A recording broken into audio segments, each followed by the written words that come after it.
여호와를 경외하는 것이 지식의 근본이거늘 미련한 자는 지혜와 훈계를 멸시하느니라. 잠언 1장 7절의 이 말씀으로 우리의 이야기를 시작합니다. 새벽의 햇살이 조용한 거리를 비춥니다.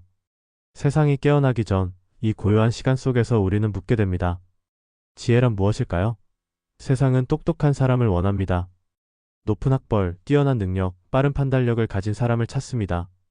하지만 하나님은 조금 다른 것을 찾으십니다. 바로 지혜로운 사람입니다. 지혜와 지식은 다릅니다. 지식은 정보를 아는 것입니다. 하지만 지혜는 그 정보를 언제 어떻게 사용할지 아는 것입니다. 더 정확히 말하면 지혜는 하나님의 뜻을 분별하는 능력입니다. 세상의 수많은 목소리 속에서 하나님의 음성을 듣는 능력, 그것이 진정한 지혜입니다. 우리 삶은 매일 선택의 연속입니다. 아침에 눈을 뜨는 순간부터 잠자리에 들 때까지 우리는 끊임없이 결정을 내립니다. 무엇을 먹을지, 누구를 만날지, 어떤 말을 할지, 어디에 시간을 쓸지. 이 모든 선택의 순간마다 우리는 두 문 앞에 서 있습니다. 잠언 9장은 이것을 두 여인의 비유로 설명합니다. 한쪽에는 지혜의 여인이 있습니다. 그녀는 자기 집을 지었습니다. 7기둥을 세워 견고하게 만들었습니다. 그녀는 짐승을 잡고 포도주를 혼합하고 상을 갖추었습니다. 그리고 사람들을 초대합니다.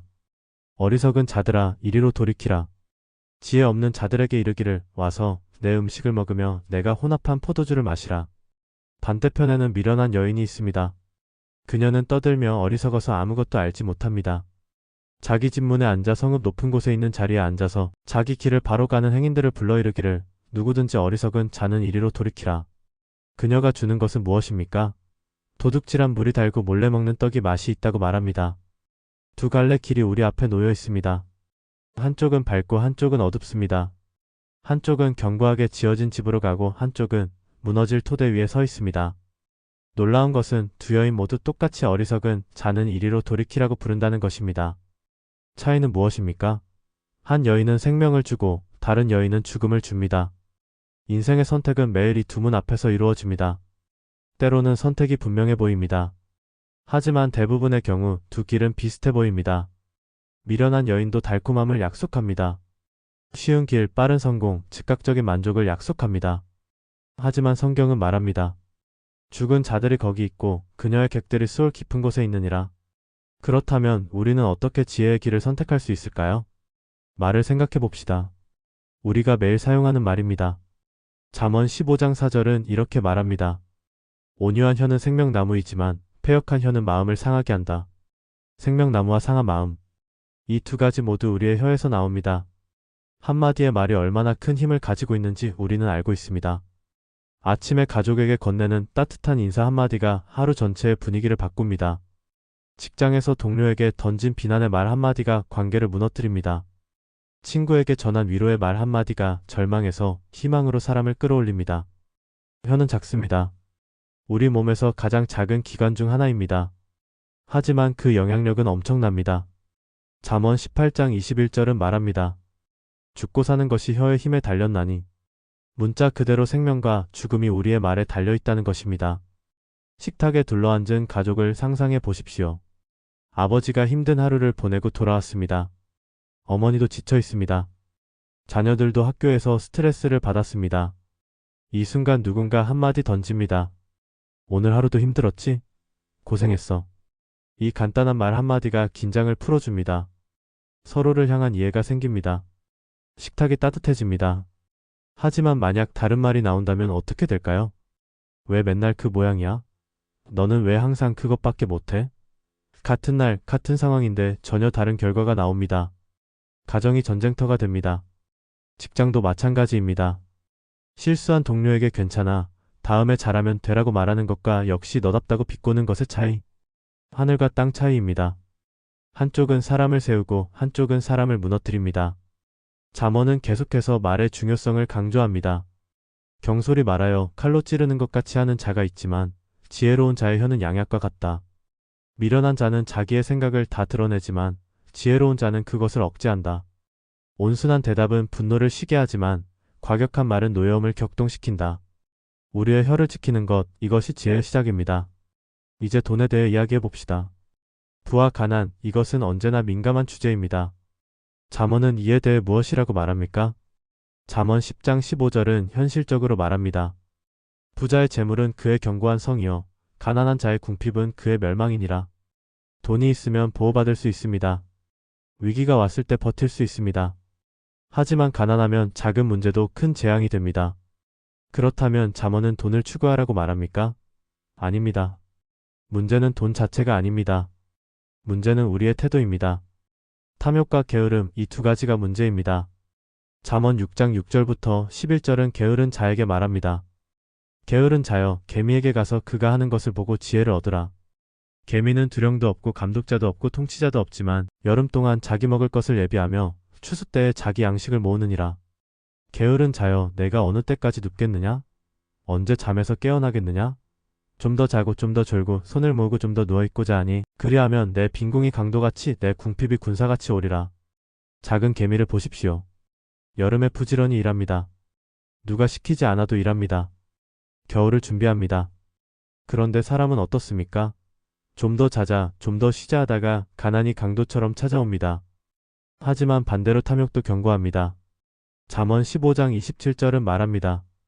이익을 탐하는 자는 자기 집을 해롭게 한다. 돈을 위해 무엇이든 하는 사람, 정직을 버리고 관계를 희생시키는 사람, 결국 자기 자신과 가족을 망칩니다.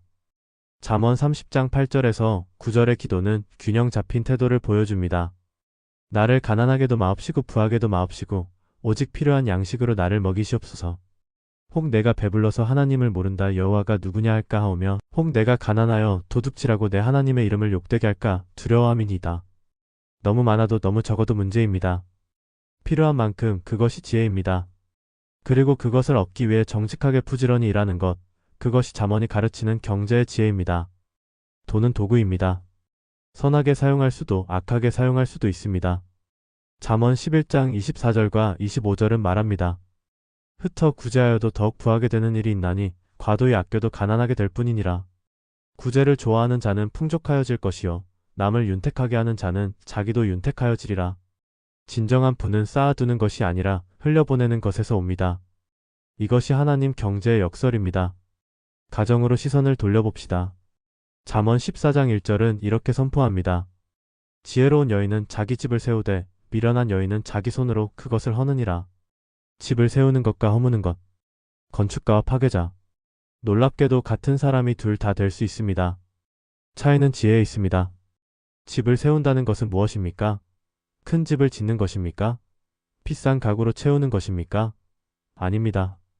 진정한 가정은 물질로 세워지지 않습니다.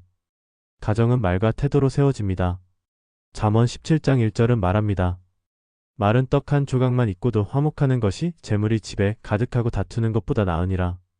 가난해도 평화로운 집이 부유해도 싸우는 집보다 낫습니다. 평범한 식탁을 상상해 보십시오.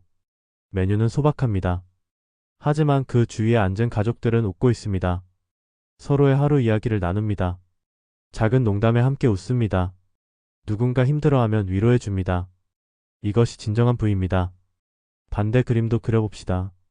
큰 집, 넘치는 음식, 하지만 침묵만 흐릅니다.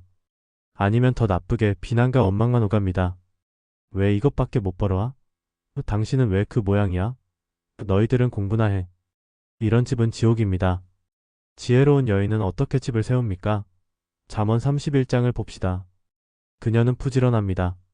새벽에 일어나 가족에 먹을 것을 준비합니다. 하지만 그것만이 아닙니다. 26절은 말합니다.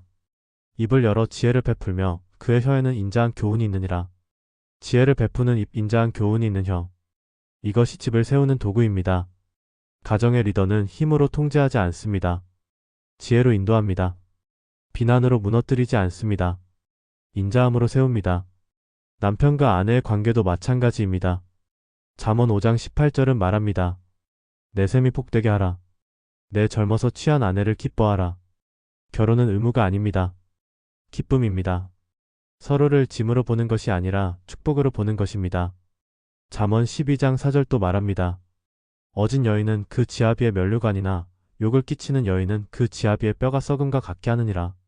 배우자는 서로의 면류관이 되거나 뼈를 썩게 하는 존재가 됩니다. 선택은 우리에게 있습니다. 가정을 세우는 것은 하루아침에 되지 않습니다. 매일의 작은 선택입니다. 오늘 배우자에게 어떤 말을 할 것인가? 자녀에게 어떤 태도를 보일 것인가? 가족 모임을 우선순위에 둘 것인가? 이런 일상의 결정들이 모여서 집이 세워집니다. 자녀에 대해 좀 더 깊이 생각해 봅시다. 잠언 22장 6절은 우리 모두가 아는 말씀입니다. 마땅히 행할 길을 아이에게 가르치라. 그리하면 늙어도 그것을 떠나지 아니하리라. 마땅히 행할 길을 가르치라.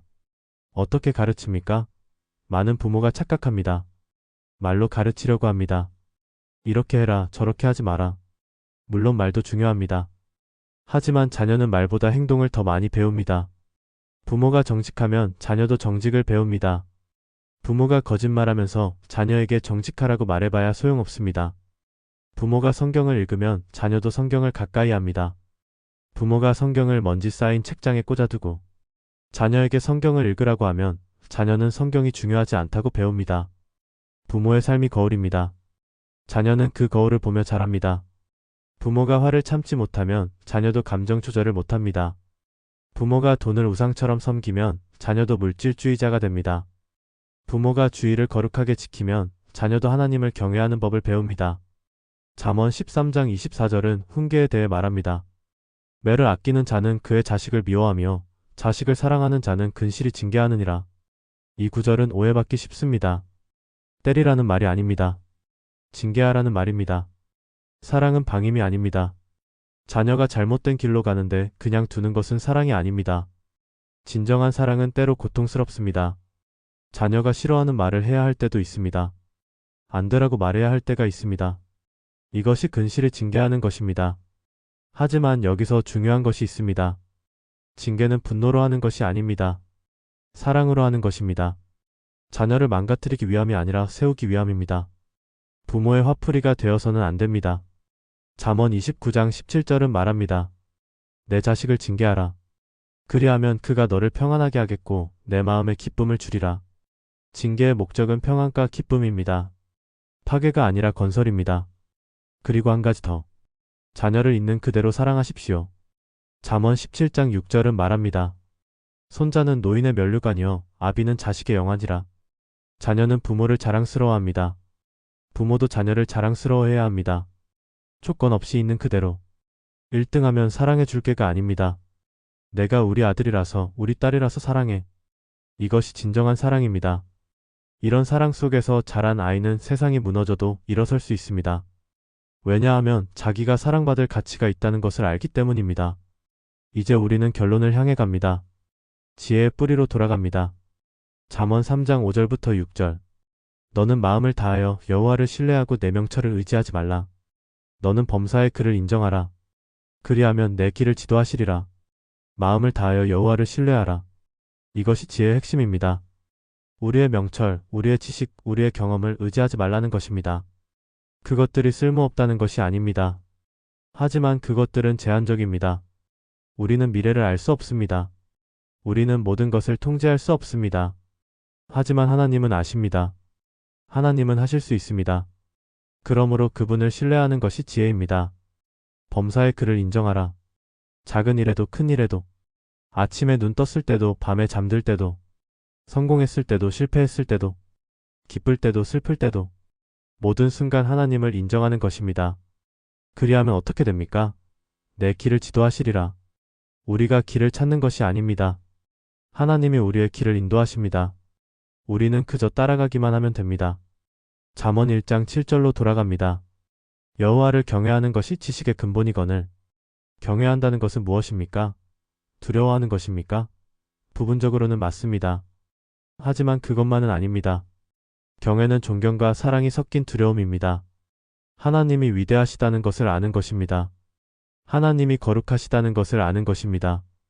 그래서 함부로 대할 수 없다는 것을 아는 것입니다. 동시에 하나님이 사랑이시라는 것을 아는 것입니다. 우리를 돌보신다는 것을 아는 것입니다. 이런 하나님을 알 때 우리는 지혜를 얻습니다. 왜냐하면 우리의 기준이 바뀌기 때문입니다. 더 이상 세상의 기준으로 살지 않습니다. 하나님의 기준으로 삽니다. 세상은 말합니다. 성공해라, 돈을 벌어라, 유명해져라. 하지만 하나님은 말씀하십니다. 겸손하라, 정직하라, 사랑하라. 세상은 말합니다. 내 권리를 주장하라, 복수하라, 이기라. 하지만 하나님은 말씀하십니다. 용서하라, 섬기라, 낮아지라. 이 둘 중 어떤 것이 진정한 지혜입니까? 순간의 만족과 영원한 기쁨, 우리는 무엇을 선택할 것입니까? 한 노인을 상상해 봅시다. 그는 긴 인생을 살았습니다.